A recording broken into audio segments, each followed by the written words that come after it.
પોલીસે મજબૂતાઈથી કામ કર્યું, ગોળી મારી, એ બધું બરાબર છે,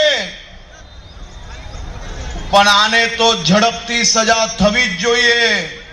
સરકાર આ કેસને પેપરોમાં આવતું બંધ થાય ને ભૂલી ના જાય, તેની જવાબદારી તમારી છે. મારી અનેક માતાઓનો મારી ઉપર ફોન આવ્યો હતો, એ બધી જ માતાઓને આજે કહેવા માંગુ છું, 40 દિવસની અંદર